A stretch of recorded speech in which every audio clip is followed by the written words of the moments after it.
حکومت نے جو آج کچھ علماء کرام کا اجلاس بلایا ہے، یہ در حقیقت ملک میں علماء کو آپس میں تقسیم کرنے کی ایک سازش ہے، اور ہم ان علماء کو بھی اپنا علماء سمجھتے ہیں، اپنے احباب سمجھتے ہیں، اپنے صف کے لوگ سمجھتے ہیں۔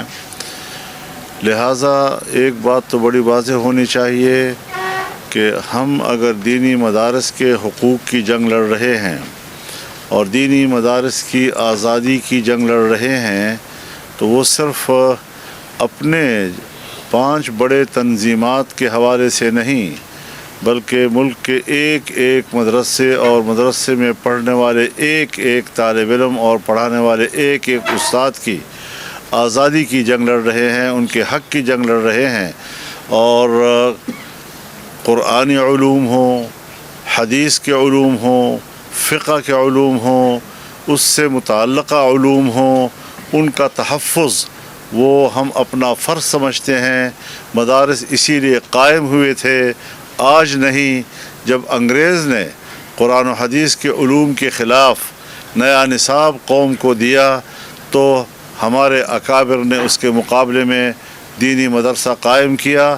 آج پوری دنیا میں وہ پھیلا ہوا ہے، ہر طرف، ہر محلے میں، ہر گاؤں میں اس کی شاخیں موجود ہیں، اور وہ ایک مستقل حیثیت اختیار کر گیا ہے۔ ہاں، ہم ریاست سے تصادم تو نہیں چاہتے، ہم تو رجسٹریشن چاہتے ہیں۔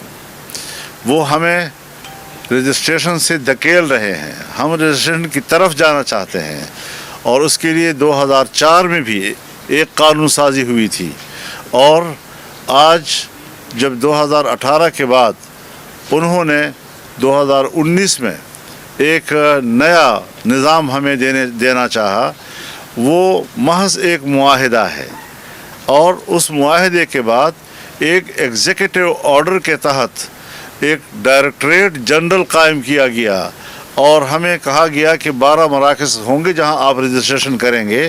وہ ایک ایگزیکٹو آرڈر تھا۔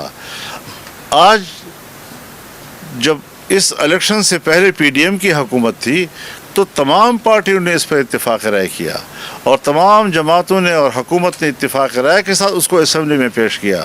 اس کی پہلی خواندگی پر کوئی اختلاف نہیں ہوا، اتفاق رائے سے پاس ہوا۔ دوسری خواندگی میں اداروں نے مداخلت کر کے قانون سازی رکوائی۔ اب جب 26ویں ترمیم کا مرحلہ آیا، ان مذاکرات میں جہاں ہم نے 26ویں ترمیم پر مذاکرات کی 1 مہینہ، اور 56 کلازز سے ہم ان کو 34 کلازز سے دستبردار ہونے پر ہم نے ان کو آمادہ کیا، اور اس کے بعد ہم نے ان سے کہا کہ ایک بل ہمارا پہلے سے متفقہ موجود ہے، اس کو بھی پاس کیا جائے۔ تو اس سے ہماری ایجنسیاں بھی واقف تھیں، ہمارے ادارے بھی واقف تھے، زرداری صاحب خود اس میں فریق تھے جو اس پہ متفق ہو گئے تھے، میاں نواز شریف صاحب اور شہباز شریف صاحب دونوں متفق ہو گئے تھے، پارلیمنٹ کے اندر کی تمام پارٹیاں اس پہ متفق ہو گئی تھیں، اور وہ بل پیش ہوا، اور سینٹ نے پاس کیا، قومی اسمبلی نے پاس کیا۔ اگر بل پر صدر دستخط کر سکتا ہے، اور اگر دوسرے ایکٹس پر وہ دستخط کر سکتا ہے، تو پھر متفقہ اس دینی مدرسے کے اس قانون پر کیوں دستخط نہیں کر سکتا، اور اعتراضات کے ساتھ کیوں بھیجا گیا ہے؟ آج نیا شوشہ چھوڑ دیا گیا ہے کہ یہ تو پہلے وزارت تعلیم کے ساتھ وابستہ تھے۔ ہم بتانا چاہتے ہیں، اس ڈرافٹ کے اندر جو اسمبلی نے پاس کیا، پارلیمنٹ نے پاس کیا، اس کے اندر ہم نے مکمل طور پر آزادی دی ہوئی ہے تمام مدارس کو کہ وہ کسی بھی وفاق کے ساتھ الحاق کرنا چاہیں، چاہے وہ 1860 کی سوسائٹی ایکٹ کے تحت رجسٹر ہونا چاہیں، اور چاہے وہ وزارت تعلیم کے تحت، یعنی ان کے ساتھ منسلک ہونا چاہیں۔ ہم نے کوئی اعتراض نہیں کیا، دونوں اطراف آزاد ہیں، ہر مدرسہ آزاد ہے اس حوالے سے۔ تو پھر آج کیوں اس کو تنازع کے طور پر اٹھایا جا رہا ہے؟ علماء کے مقابلے میں علماء کو لایا جا رہا ہے، قوم کو گمراہ کیا جا رہا ہے، مدارس کے طلباء اساتذہ کو ایک عجیب سی کیفیت سے دوچار کیا جا رہا ہے۔ کوئی اضطراب نہیں ہے، کوئی پریشانی نہیں ہے، کوئی اختلاف رائے نہیں ہے، متفقہ ایک ڈرافٹ ہے، سب کا اس پر اتفاق رائے ہے، نئے شیش نہ چھوڑے جائیں، اور ہم آج گزشتہ رات کو اپنی کانفرنس میں ایک حتمی اعلان کرنے کی طرف جا رہے تھے، لیکن صدر وفاق اور اتحاد تنظیمات مدارس دینیہ کے سربراہ مفتی محمد تقی عثمانی صاحب کی طرف سے اطلاع آئی کہ 17 دسمبر کو انہوں نے تمام اپنے اتحاد تنظیمات کا اجلاس بلا لیا ہے۔ ہم نے اس کے لیے روک دیا اس فیصلے کو، اور ہم چاہیں گے کہ تمام تنظیمات کے باہمی مشاورت کے ساتھ ایک متفقہ موقف اختیار کیا جائے۔ اس متفقہ موقف کے ساتھ ہم اگلے فیصلے کریں گے انشاءاللہ۔ میں سمجھتا ہوں کہ وہ حکومت کو کہے کہ اس کو سیاسی اکھاڑا مت بناؤ، ان کی رائے حکومت کے لیے بالکل ٹھیک ہے۔ ہم تو قانون کی بات کر رہے ہیں، وہ مدرسوں کو ایک ایکٹ سے ایک معاہدے سے اور ایک ایگزیکٹو آرڈر سے وابستہ کر رہے ہیں۔ ہم مدارس کو قانون سے وابستہ کر رہے ہیں، ہم مدارس کو قانون کے تحت ریگولرائز کرنے کی کوشش کر رہے ہیں، لیکن مدارس کی آزادی و خود مختاری وہ اپنی جگہ پر قائم رکھنا چاہتے ہیں۔ کبھی بھی ہمیں سوسائٹی ایکٹ کے تحت وزارت صنعت و حرفت نے ڈائریکٹریٹ نہیں دیا کہ آپ ہمارے احکامات اور تنظیم کے تحت مدرسوں کو چلائیں گے، لیکن جب وزارت تعلیم کے تحت ہم نے منسلک ہو کر رجسٹریشن کی بات مانی تو انہوں نے ایگزیکٹو آرڈر کے تحت ایک ڈائریکٹریٹ ہم پر مسلط کر دیا۔ اس کا معنی یہ ہے کہ وہ ہمیں اپنے ماتحت کرنا چاہتے تھے، مدارس ان کے ماتحت کام کرنے کو تیار نہیں ہے۔ جی حضرت ایجنسیاں بھی متفق تھیں، ان کے اتفاق رائے کے ساتھ سارے معاملات طے ہوئے، اگرچہ وہ نظر نہیں آتے لیکن وہ تو ہوتے تو ہیں، رابطے میں تو رہتے ہیں۔ تو ساری چیزیں اتفاق رائے کے بعد اب کیوں متنازع بنایا جا رہا ہے؟ یہ ہے وہ بدنیتی۔ ہم جیتیں گے، ہم جیت چکے ہیں، پارلیمنٹ ہمارے ساتھ اس کو پاس کر چکی ہے۔ روزانہ نئی نئی باتیں نہیں اٹھائی جاتی، عدم استحکام وہ کیوں لا رہے ہیں؟ ہم جو چیز طے ہو چکی ہے اس کو مستحکم کرنا چاہتے ہیں، وہ جو چیز طے ہو چکی ہے اس کے مقابلے میں نئی نئی باتیں لا رہے ہیں۔ لہذا اس وقت تک ہمیں حکومت کی کوئی تجویز قبول نہیں ہے، اور اگر انہوں نے اس میں ترمیم کرنے کے لیے کچھ ہمیں دیا، فی الحال تو میری رائے یہ ہے کہ میں ان کی تجویز قبول کروں تو بہت دور کی بات ہے، چمٹے سے بھی پکڑنے کے لیے تیار نہیں ہوں۔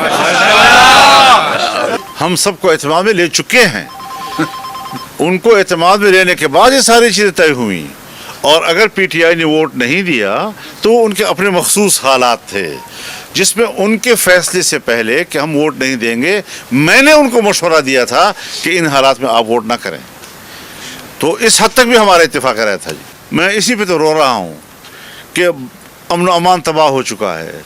کے پی کے جنوبی اضلاع بالخصوص اور تقریباً تمام قبائلی علاقے اس وقت بارود میں بھسم ہو رہے ہیں، اور انسانوں کا بے جا قتل عام ہو رہا ہے، گھر چھوڑ رہے ہیں لوگ۔ اب ان کے مسجدوں میں مسلح لوگ رہ رہے ہیں، ان کے بیٹھکوں میں مسلح لوگ رہ رہے ہیں، بچوں کی تعلیم کا سلسلہ ہے، ان کے روزگار کا مسئلہ ہے، لوگ اپنے گاؤں چھوڑ کر دوسری جگہوں پہ جا رہے ہیں۔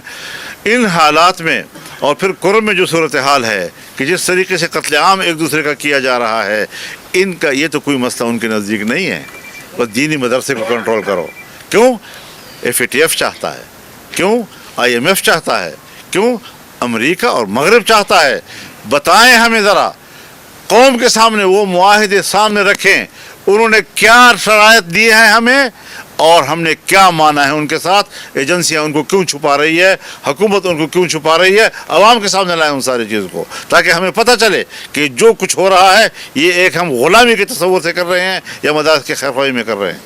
یہی تو ہمارا سوال ہے کہ اس وقت بلوچستان کیوں صورتحال میں ہے، بلوچستان ہو یا ہمارا خیبر پختونخوا ہو۔ 2024 کے الیکشن میں دونوں صوبوں کے اندر مسلح گروپ موجود ہیں، اور دونوں صوبوں کے اندر مذہبی سیاسی قیادت کو بھی پارلیمنٹ سے باہر رکھا گیا اور قوم پرست قیادت کو بھی پارلیمنٹ سے باہر رکھا گیا۔ تو یہ بتا رہے ہیں کہ کیا یہ ملک کو توڑنے کی سازش تو نہیں ہے؟ ہم ملک کو بچا رہے ہیں، ہم نے ملک کو بچانا ہے، ہم نے قربانی دینی ہے۔ حکمران کم از کم ملک کو بچانے کے لیے فکر مند ہو جائیں۔ مدرسے کا معاملہ کوئی مسئلہ نہیں ہے جس کو بھی اٹھا رہے ہیں۔ کیا دھاندلی کے الیکشن سے عوام کے مسائل حل ہو جاتے ہیں؟ بلوچستان جل رہا ہے، سب جعلی لوگ وہاں اسمبلی میں بیٹھے ہوئے ہیں، ایک بھی عوام کا سامنا کرنے کی پوزیشن میں نہیں ہے۔ کرم جل رہا ہے، جنوبی اضلاع جل رہے ہیں، آپ کے M N A M P S قوم کے سامنے جانے کی پوزیشن میں نہیں ہے۔ اگر کہیں پر بھی پبلک کے سامنے کوئی جا سکتا ہے تو جے یو آئی کا نمائندہ جا رہا ہے جی.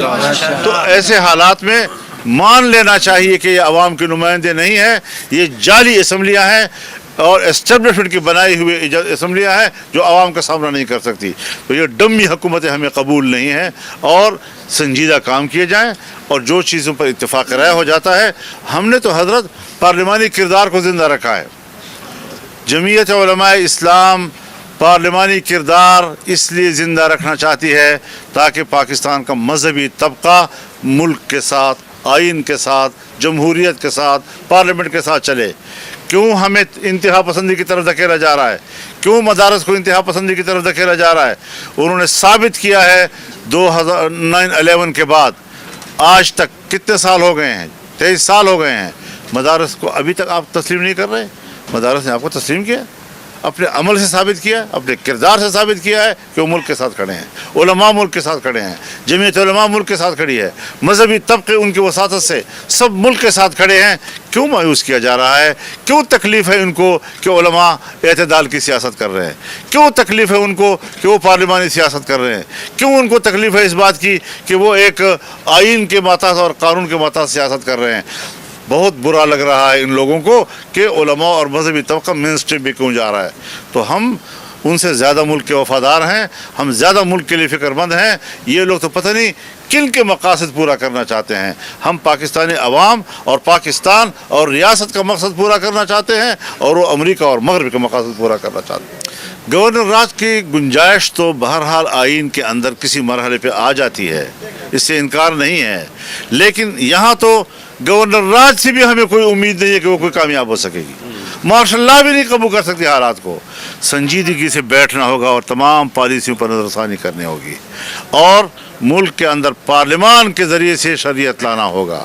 اگر پارلیمان کے ذریعے سے شریعت کو اس طرح دھکیلا جاتا رہا تو پھر جمہوریت شکست کھائے گی, اور مسلح قوتیں جو ہیں ان کا ایجنڈا جو ہے وہ قبول ہو سکے گا. یہ تو پاکستان کو سوچنا چاہیے.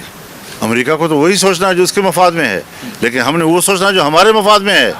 ہم نے ایک ملک جو ہمارا دوست تھا, 70 سال ہم نے دوستی میں گزارے, اور ایسی دوستی کہ بحر الکاہل سے گہری, ہمالیہ سے بلند, شہد سے میٹھی, لوہے سے مضبوط. اور جب وہ اقتصادی دوستی میں تبدیل ہو گئی تو پھر باہر کی قوتیں آئیں اور پاکستان کو جام کر دیا. لہٰذا ہمیں نظر ثانی کرنی چاہیے کہ ہم کیا کھیل کھیل رہے ہیں. ہم نے اپنے دوستوں کا اعتماد ختم کیا ہے, چین کا اعتماد ختم کیا ہے, سعودی عرب کا اعتماد ختم کیا ہے, امارات کا اعتماد ختم کیا ہے, دوسرے جو پاکستان کے ساتھ دوستی کرنا چاہتے ہیں ان کا اعتماد ختم کیا ہے. اس پر یہ لوگ سوچیں. مدرسہ خیر خیریت ہے, مدرسہ کوئی مشکل نہیں ہے. میں مرکزی امیر ہوں, میں جماعت کا مرکزی امیر ہوں, اور تم مجھ سے ایک حلقے کا سوال کرتے ہو. یہ تمہاری سطح آ گئی صحافت کی.